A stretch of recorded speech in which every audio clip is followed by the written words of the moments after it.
शेतकरी बंधूंनो नमस्कार। शेतकरी बंधूंनो, खरीप सीझन आता जवळच आलेला आहे। तत्पूर्वी आपण आपल्या भागामध्ये सोयाबीनचं प्रमाण खूप जास्त प्रमाणात शेतकरी पेरणीस पसंती देतात।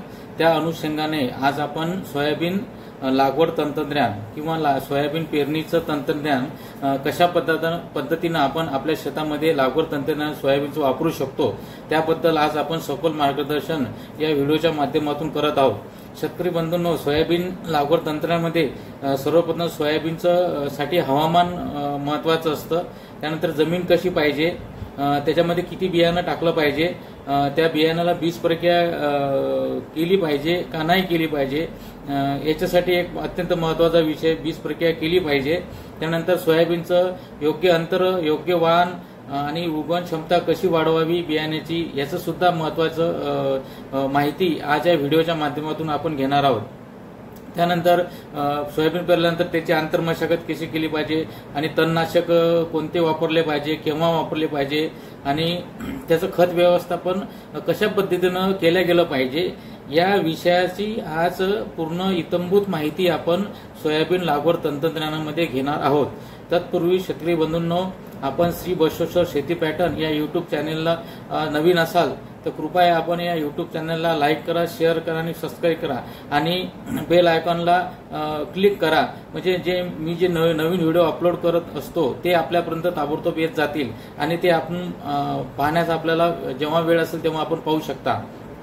तर शेतकरी मित्रांनो, आज आपण आपल्या व्हिडिओला सुरुवात करूया। सोयाबीन लागवड तंत्रज्ञान। शेतकरी मित्रांनो, सर्वप्रथम सोयाबीनसाठी हवामान उष्ण हवामान हे सोयाबीनला चांगलं मानवतं।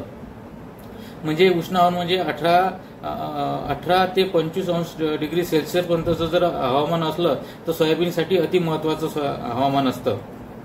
त्यानंतर शेतकरी बंधूंनो, जमीन सोयाबीन पेरणीसाठी कशी जमीन असली पाहिजे, जमीन ही मध्यम स्वरूपाची असली पाहिजे। म्हणजे जास्त खडकाळ मुरमाड जमीन सोयाबीनसाठी नसावी, म्हणजे मध्यम स्वरूपाची जमीन असली पाहिजे।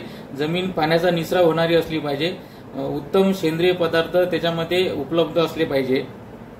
त्यानंतर चोपण क्षारयुक्त जमीन सोयाबीनसाठी नसावी, म्हणजे ज्या जमिनीत पाणी जास्त साचून राहते त्या जमिनीमध्ये चोपण भाग आहे, तिथं सोयाबीन म्हणजे मधातच पिवळं पडायला लागतं आणि त्याच्यावरती तो येलो मजाक सारखा अटॅक येतो आणि नंतर त्याला शेंगा फुलं लागत नाहीत, ते जागच्या जागीच खाली जमिनीत धसत जातं, त्यासाठी चोपण जमीन नसावी। त्यानंतर आपण अगोदर जर सूर्यफूल पेरलेलं असेल तर ती सुद्धा जमीन आपण सोयाबीनसाठी वापरू नये, ते सुद्धा आपण तिथं टाळलं पाहिजे। त्यानंतर जमिनीपूर्वी 2-3 महिने आपण जमिनीला नांगरट केलेली असावी।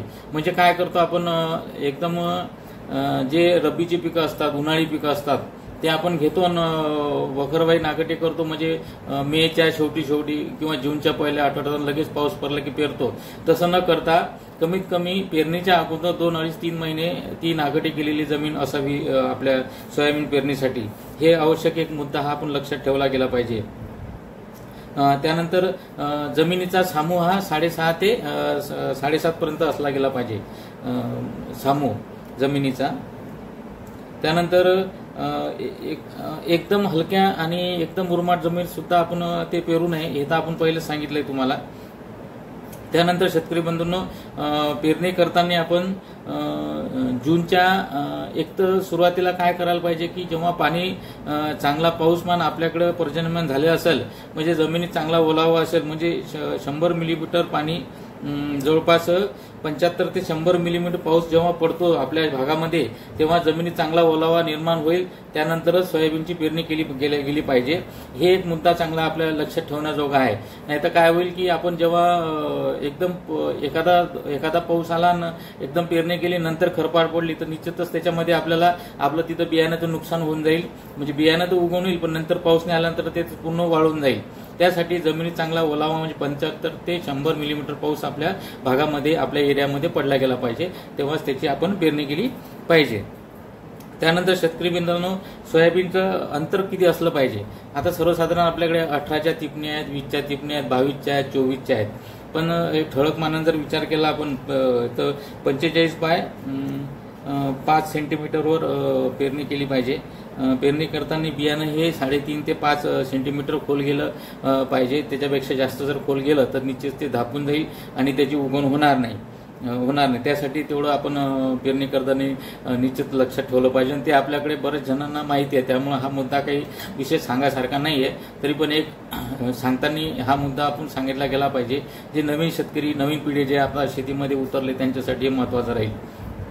आणि बियाण्याची उगवण क्षमता आपण तपासली गेली पाहिजे. जेव्हा आपण बियाणं घरचं असेल किंवा मग आपण बाजारातून विकत घेतलं असेल तर त्याची बियाण्याची उगवण क्षमताही तपासली गेली पाहिजे. जवळपास 70% जास्त बियाण्याची उगवण क्षमता असली गेली पाहिजे, तरच ती बियाणं पेरणीयोग्य असं समजू शकतो आपण. त्यानंतर बीज प्रक्रिया महत्त्वाची आहे. जेव्हा बियाणं आपण आणलं असेल, घरचं असेल किंवा विकतचं आणलं असेल, त्याला बीज प्रक्रिया करणं महत्त्वाचं आहे. त्यासाठी उगवणीच्या काळात जे बुरशीजन्य रोगापासून त्याची संरक्षण आपल्याला करायचं असेल तर त्यासाठी जैविक बुरशीनाशक किंवा बुरशीनाशक बीज प्रक्रिया केली पाहिजे. पेरणीपूर्वी बियाण्याला प्रति किलो 2 ते 3 ग्रॅम थायरम लावलं पाहिजे. थायरम आपल्याकडे बऱ्याच इथं मिळतं किंवा मग पंजाबराव कृषी विद्यापीठात सुद्धा मिळतं. बऱ्याच दुकानदाराकडे सुद्धा, कृषी केंद्रावरती सुद्धा मिळतं याच्यामध्ये. त्यानंतर 22 सुद्धा हे एक बुरशीनाशक चांगलं आहे, हे सुद्धा त्याच्यासोबत घेतलं पाहिजे. प्रति किलो 4 ग्रॅम 22 घेतलं पाहिजे. त्यानंतर ट्रायकोडर्मा सुद्धा त्याचा सुद्धा आपण वापर केला पाहिजे. ट्रायकोडर्मा 22 आणि थायरम याची जर आपण एकत्र करून जर हे सगळं जर एकत्र करून त्याला बीज प्रक्रिया केली तर निश्चितच याला चांगला परिणाम होतो. त्यानंतर जर आपल्याला आता जे नवीन बाजारामध्ये बुरशीनाशक आलेले आहेत त्याच्यामध्ये कीटकनाशक, बुरशीनाशक आहे. PCT 410 म्हणून एक चांगलं सोयाबीनसाठी आहे, ते सुद्धा त्याचा सुद्धा उपयोग करा. 3 ग्रॅम प्रति किलो बियाण्यासाठी हे लावू शकता आपण.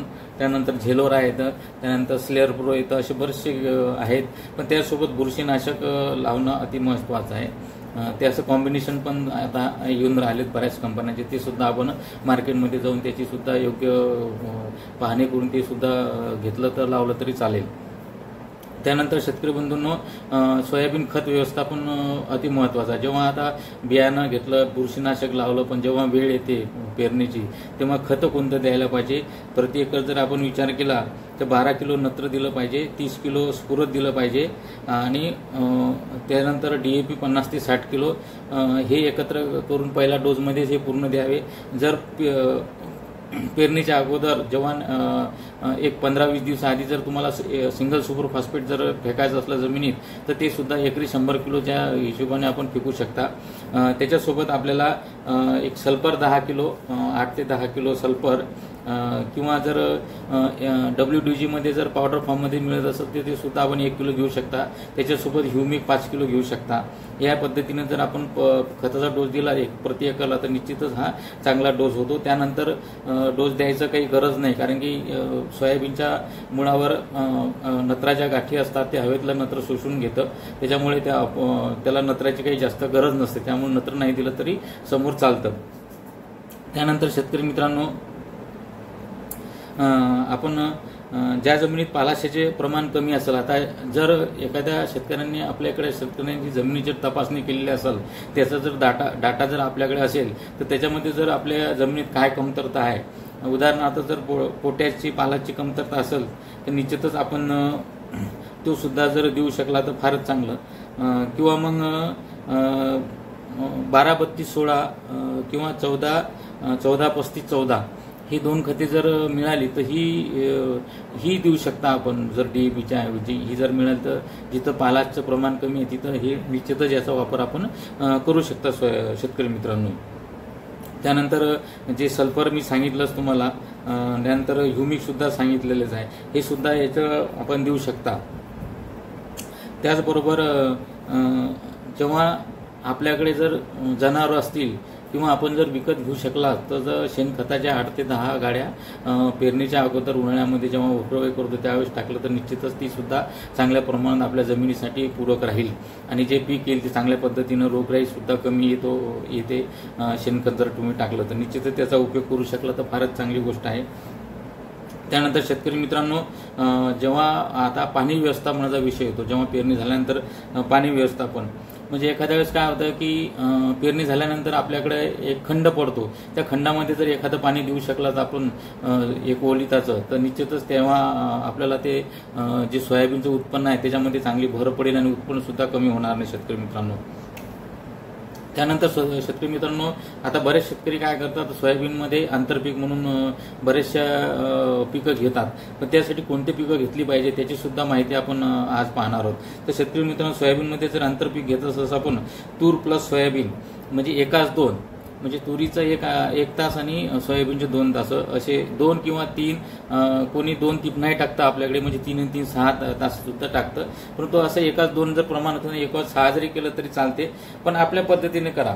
ज्या शेतामध्ये आपल्याला भारी जमीन आहे, तुरीची एकच ओव्हर टाकायची आहे आणि जवळपास 12 किंवा 18 तास जर सोयाबीन टाकायची असेल तर ते सुद्धा आपण करू शकतो. पण ते आपल्यावर डिपेंड आहे, आपल्याला कसं करायचं. तसं मी माझ्या माहितीनं जर हलकी मध्यम जमीन असेल तर एकाच 2 सुद्धा इथं चालू शकते. त्यानंतर कपाशी प्लस सोयाबीन एकाच 1, कपाशी अधिक सोयाबीन हे सुद्धा आंतरपीक चांगल्या पद्धतीने घेता येतं. ते एकाच 1 पद्धतीने 1 तास सोयाबीन आणि 1 तास कपाशीचं या पद्धतीने करू शकता. त्यानंतर सोयाबीन प्लस भुईमूग एकाच 6, सोयाबीन अधिक भुईमूग म्हणजे 1 तास सोयाबीनचं आणि 6 तास भुईमुगाचे, त्यानंतर पुन्हा सोयाबीन, त्यानंतर पुन्हा 6 तास भुईमुगाचे. ही पद्धत सुद्धा चांगली आहे. ही पद्धतीने जर तुम्ही करून पाहिलं तर निश्चितच याचा सुद्धा लाभ चांगल्या प्रमाणात आपल्याला भेटू शकतो. म्हणजे तसंही पावसाळी भुईमूग कोणी घेत नाही, जर या पद्धतीने आपण घेतलं तर निश्चितच याचा एक प्रयोग म्हणून जर आपण सक्सेस राहिलो तर निश्चितच बाकी शेतकऱ्यांसाठी एक अनुभव म्हणून हे आपण घेऊ शकतो शेतकरी मित्रांनो. त्यानंतर शेतकरी मित्रांनो, आता आपण सोयाबीन जेव्हा पेरणीनंतर तणनाशक जर आपण विचार केला तर पेरणीच्या ताबडतोब फवारणी करायची असली तणनाशकाची तर ते सुद्धा आता ऑप्शन आलेले आहेत आपल्याकडे. एक पेंडामिथिलिन म्हणून येतं, ते 1 लिटरला तणनाशक असतं, ते त्या 150 लिटर पाण्यामध्ये मिक्स करून एका एकराला त्याची फवारणी करायची, म्हणजे 48 तासाच्या आतमध्ये. बरेचसे आता तणनाशक आलेले आहेत, जसं धानुकाचं दबोच पण आहे, हे सुद्धा चांगली एक तणनाशक आहे. पण तो पेरणी झाल्यानंतर ताबडतोब म्हणजे उगवणीपूर्वी आणि उगवणीनंतर जर म्हणून आपण विचार केला तर त्यामध्ये इमिजा थायपर आहे, टर्का सुपर आहे, हे आपल्याकडे बऱ्याच जणांना माहिती आहे ना. आता तसे बरेचसे मॉलिक्यूल नवीन आलेले आहेत, ते सुद्धा आपण त्याचा उपयोग करू शकता. परंतु त्यानंतरही थोडंफार तणाचा उपद्रव झाल्यास एखादी कोळपणी आणि निंदन सुद्धा जर दिलं तर निश्चितच आपल्याला तिथं तण विरहित शेत आपलं राहील आणि उत्पन्नामध्ये आपल्या भर पडेल शेतकरी मित्रांनो. त्यानंतर सोयाबीन जेव्हा फुलोर अवस्थेत येतं तर त्यानंतर आपण कुठली फवारणी करायला पाहिजे शेतकरी बंधूंनो. सोयाबीन फुलोर अवस्थेत असताना आपण 12-61-100 ग्रॅम प्लस RCFचं मायक्रोला 50 मिली, साप पावडर 30 ग्रॅम, म्हणजे त्यासोबत अळीसाठी जर प्रोपेक्ट सुपर घेतलं तर ते सुद्धा 40 ml या पद्धतीनं 15 लिटर पाण्याला असे प्रतिपंपाला हे घ्यायचं आहे शेतकरी मित्रांनो. शेतकरी मित्रांनो, या सोयाबीन पिकाबद्दल कुठलीही आपल्याला अडचण असेल तर आपण श्री बसवेश्वर शेती पॅटर्न या यूट्यूब चॅनलच्या माध्यमातून आपल्याला जे काही प्रश्न असतील आपले ते आपण कमेंटमध्ये या यूट्यूब चॅनलचा विचारू शकता शेतकरी मित्रांनो. यानंतर जी